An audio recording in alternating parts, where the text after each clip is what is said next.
Gonna be like a Duke Ellington jazz orchestra.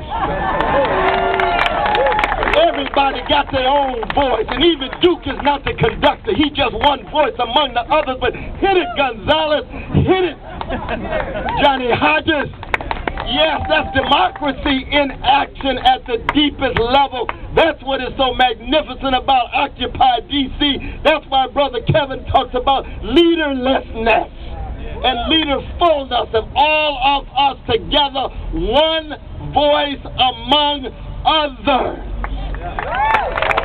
One voice among others. So I'm blessed to be here, and I'm going to listen to Brother Kevin as to how best I can get arrested and anybody else who wants to get arrested. Just be able to bear witness to our brother Martin, to what you all are trying to do, and ensuring that new energy. Don't leave. They will arrest you. Is that right? Which hospital, brother? Georgetown. Georgetown Hospital. We going to check it out. We going to check it out. Love y'all. Love y'all. Take it.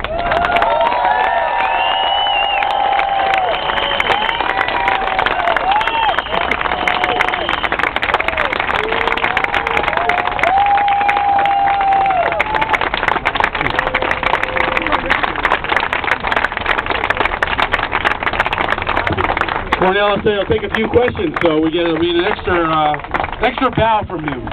So let's have a couple of questions. People stand up, and you have a question? Desmond, you stand up for a question? Oh, you're gonna come up and give it. All right. Cornel's a big hugger. Cornel's a big hugger. That was easy. That was not either. That was not. Go ahead. Wait, just come up so you can ask. Go get the shit.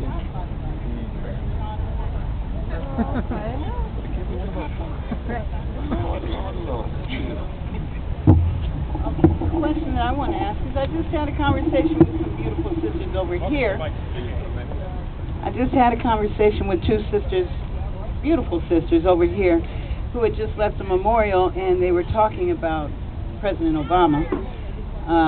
Who I happen to agree with you on, and they were having an issue with you about how you have spoken about the president. And I would like you to speak to that, because I think people are not understanding what you're saying. They need to listen to what you say and understand that you're not making any personal attack on the president as a person, but you're making a statement about the way that he has conducted his job, which sucks.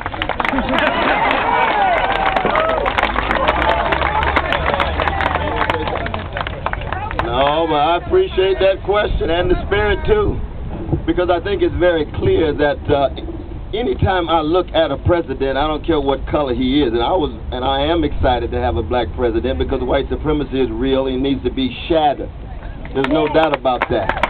We had a woman president. Male supremacy is real. It needs to be shattered. We had a Jewish president. Anti-Semitism is real. It needs to be shattered. We had an Arab president. Anti-Arab prejudice is real. But once you get a president, every president's got to deal with the permanent government of the country. And the permanent government of the country, Wall Street oligarchs and corporate plutocrats. So the question becomes, what is the relation between that president and Wall Street? I did 65 events for my brother, trying to bring an end to the age of Reagan, the deregulated markets, the indifference to the poor, the polarized body politic.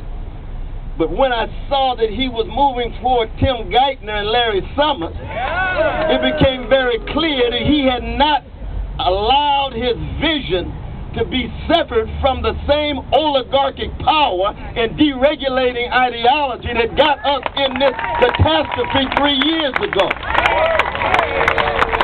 So then the question became, well, what is the relation between Tim Geithner coming out of the oligarchs and the legacies of Martin King, Rabbi Abraham Joshua Heschel, Dorothy Day, Fannie Lou Hamer, Daniel Berrigan, Philip Berrigan? That's my question.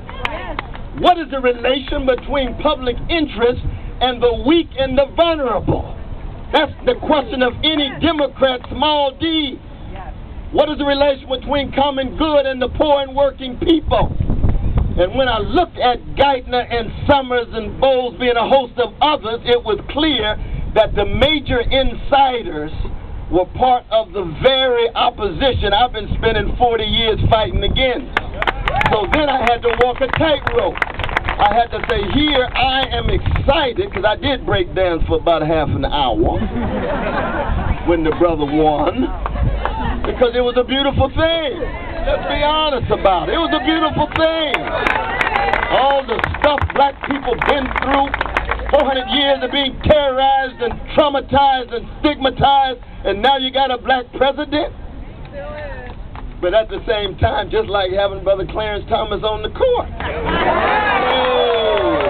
Hey, what does it mean if you side with the strong against the weak and you're still beautifully black? You're just wrong. You're just wrong.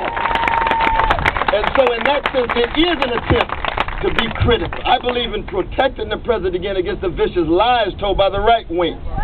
He's not a Muslim. He's definitely not a socialist. Quit lying about your brother. You want to see a socialist? Look at me. That's what you want to see. He ain't like me. It's true. But I'm a revolutionary Christian too. I just want to add that. Socialism is just a moment within my larger movement. You see, and that's why I believe in the openness and all of us being candid enough to say who we fundamentally are.